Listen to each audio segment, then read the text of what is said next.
26 waktu Indonesia Tengah. Inilah Radio Republik Indonesia Bau-Bau dengan Warta Kepton, berita seputar Kepulauan Buton.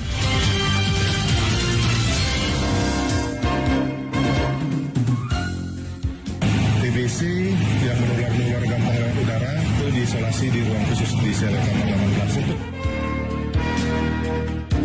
Setelah melewati berbagai tahapan sesuai dengan peraturan perundang-undangan, panitia seleksi telah menetapkan calon pejabat tinggi pertama yang merupakan hasil dari proses transparan, fair dan adil.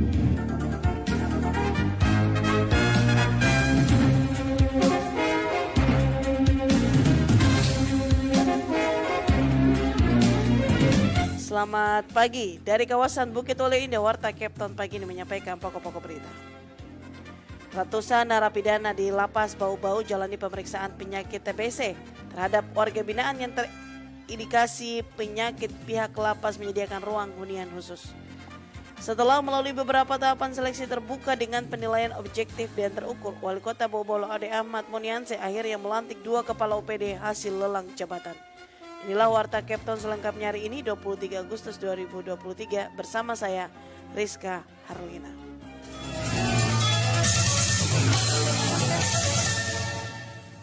Kita ke berita yang pertama. Ratusan narapidana di Lapas Bau-Bau jalani pemeriksaan penyakit TBC. Terhadap warga binaan yang terindikasi penyakit, pihak lapas menyediakan ruang hunian khusus. Selengkapnya, Wada Nurliani melaporkan. Jaminan kesehatan merupakan hak warga binaan pemasyarakatan WBP selama menjalani masa pembinaan di lapas agar tetap sehat dan produktif. Hal tersebut yang melatar belakangi pihak lembaga pemasyarakatan Lapas Kelas 2 Bau-Bau untuk melakukan kegiatan aktif scan finding atau ASF tuberkulosis terhadap 500 lebih narapidana. Sejumlah narapidana secara bergilir diarahkan screening TBC dengan menggunakan metode chest X-ray. Kepala Lapas Bau-Bau melalui perawat klinik lapas Yogi Aristana mengungkapkan kegiatan tersebut tindak lanjut surat edaran Dirwa Keshab Jenpas Kemenkumham Republik Indonesia tentang screening TBC dengan intervensi rantogen dada yang bertujuan mengoptimalkan angka penemuan kasus tuberkulosis secara aktif dan masif terhadap kelompok berisiko tinggi penularan penyakit ini terkhusus penyebaran di dalam lapas. TBC yang menular gampang lewat udara itu diisolasi di ruang khusus di sel kamar 18. Untuk pengobatan, pihak lapas bekerja sama dengan Dinas Kesehatan Kota Bau-Bau. Yang ditunjuk di sini kerjasama adalah PKM Batara Guru sama Waju. Tes laboratoriumnya, TCM namanya, tes cepat molekuler darahnya itu, obatan itu semua gratis dari pemerintah. Kegiatan tersebut berlangsung selama 3 hari jam kerja sebagai upaya dalam promotif dan preventif terhadap penyakit TB agar tidak menyerang warga binaan. Selain radiografi dada atau foto sinar X, seluruh napi juga diambil sampel dahaknya termasuk penilaian klinis guna deteksi menyeluruh terhadap potensi penyakit menular paling mematikan tersebut. Hasil pemeriksaan ditemukan kurang dari 5 narapidana terindikasi TBC. Mereka akan diisolasi dalam ruangan khusus di Lapas Bau-Bau dan akan diberikan obat-obatan hingga sembuh. Dalam mensukseskan screening kesehatan ini, Lapas bekerjasama lintas sektor seperti Dinas Kesehatan Provinsi, Dinas Kesehatan Kota Bau-Bau, Global Fund, serta Tirta Medical Center atau TMC. Wada Nurliani, reporter di Bau-Bau, melaporkan. Setelah melalui beberapa tahapan seleksi terbuka dalam penilaian objektif dan terukur, Wali Kota Bau-Bau Laude Ahmad Muniansyah akhirnya melantik 2 kepala OPD hasil lelang jabatan. Mengenai hal itu, Afrian Syah melaporkan. Dengan berbagai kriteria penilaian objektif dan terukur, Wali Kota Bau-Bau Laude Ahmad Muniansyah mengambil sumpah jabatan dan melantik 2 kepala organisasi perangkat daerah OPD lingkup pemerintah Kota Bau-Bau hasil lelang jabatan di aula kantor Wali Kota Bau-Bau pada Selasa pagi. Kedua kepala OPD tersebut yaitu Dahrul Dahlan dilantik sebagai Kepala Badan Perencanaan Pembangunan Daerah serta Arlis dilantik sebagai Kepala Dinas Perhubungan. Selain 2 kepala OPD, Ahmad Muniansyah juga melantik sejumlah pejabat administrator serta sejumlah guru yang diberi tugas tambahan sebagai pengawas sekolah dan kepala sekolah dasar negeri lingkup Pemkot Bau-Bau. Dalam sambutannya, Wali Kota Ahmad Muniansyah mengatakan pelantikan pejabat pimpinan tinggi Pratama tersebut merupakan rangkaian kegiatan seleksi terbuka yang telah dilakukan beberapa waktu lalu dengan objektif dan terukur, serta telah mendapatkan rekomendasi Komisi Aparatur Sipil Negara KASN. Setelah melewati berbagai tahapan sesuai ketentuan peraturan perundang-undangan, panitia seleksi telah menetapkan calon pejabat tinggi pertama yang merupakan hasil dari proses transparan, fair, dan adil dengan berbagai kriteria penilaian objektif dan terukur. Proses hal tersebut juga telah dievaluasi dan dapat rekomendasi KSN. Sementara itu, kata Wali Kota, pelantikan jabatan administrator, para pengawas sekolah, dan kepala sekolah selain dilakukan dalam rangka mengisi kekosongan, juga bertujuan untuk memberikan penguatan terhadap pelayanan pada bidang masing-masing. Dengan demikian, bahwa pelantikan hari ini bernilai strategis yang harus dimaknai dari sudut kepentingan organisasi untuk menjaga kesinambungan tugas pemerintahan, pelayanan masyarakat dan pembangunan, sekaligus sebagai media kaderisasi dan regenerasi estafet kepemimpinan berdasarkan sistem merit.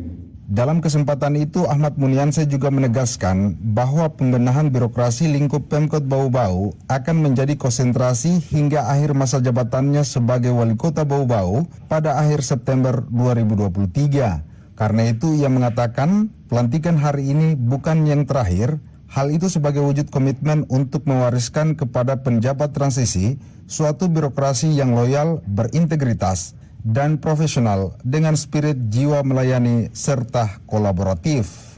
Reporter RRI Bau-Bau, Afriansa melaporkan. Anda sedang mendengarkan Warta Kepton, berita seputar Kepulauan Buton.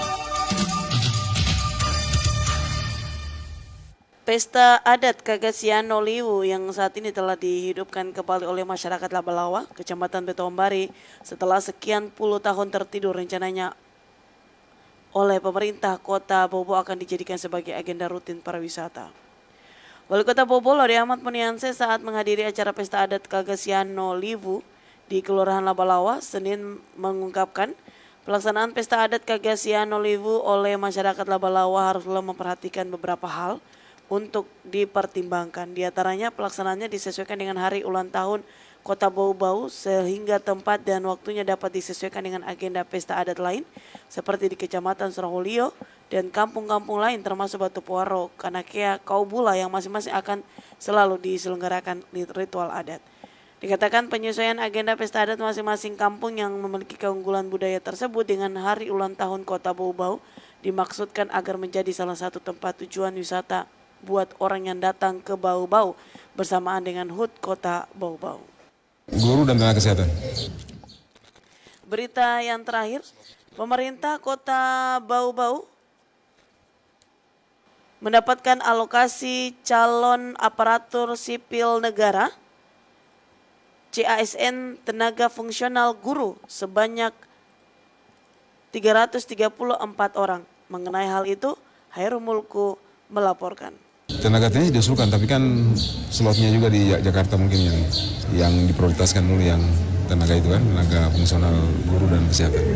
Pemerintah Kota Bau-Bau kembali mendapatkan penambahan alokasi calon abdi negara aparatur sipil negara ASN dengan formasi pegawai pemerintah dengan perjanjian kerja P3K. Sementara untuk calon pegawai negeri sipil CPNS nihil atau tidak ada. Wali Kota Bau-Bau Laude Ahmad Muniansyah saat ditemui usai melakukan pelantikan sejumlah pejabat pemerintah Kota Bau-Bau Selasa mengatakan pemerintah kota melalui Badan Kepegawaian dan Pengembangan Sumber Daya Manusia BKPSDM telah mengusulkan ratusan formasi dan telah mendapatkan persetujuan dari pemerintah pusat. Dikatakan formasi P3K tersebut adalah jabatan fungsional untuk tenaga guru dan tenaga kesehatan.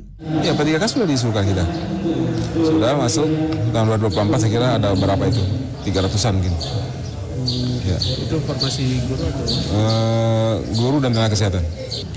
Tenaga teknis diusulkan, tapi kan slotnya juga di Jakarta mungkin yang diprioritaskan dulu yang tenaga itu kan, tenaga fungsional guru dan kesehatan.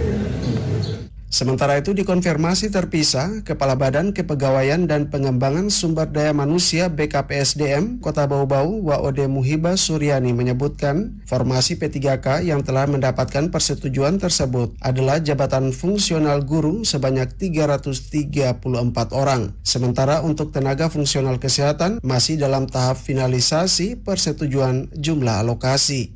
Dikutip dari media sosial Badan Kepegawaian Negara BKNRI, seleksi CASN 2023 dibuka sebanyak 752.469 formasi. Masing-masing formasi P3K 543.593 formasi dan CPNS sebanyak 28.903 formasi.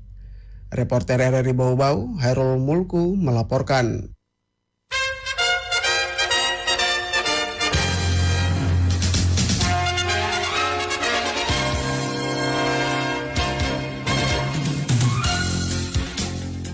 Pendengar, sebelum kami akhiri Warta Kepton pagi ini, kembali kami sampaikan pokok-pokok berita.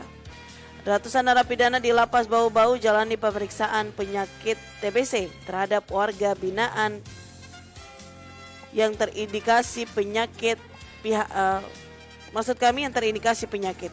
Pihak lapas menyediakan ruangan hunian khusus. Setelah melalui beberapa tahapan seleksi terbuka dengan penilaian objektif dan terukur, Wali Kota Bau-Bau Laude Ahmad Munianse akhirnya melantik 2 kepala OPD hasil lelang jabatan. Demikian Warta Kepton pagi ini, kami harapkan Anda masih bersama kami untuk menyimak informasi lainnya di Kepton pagi ini. Dapatkan juga informasi kami di portal resmi kami rri.co.id.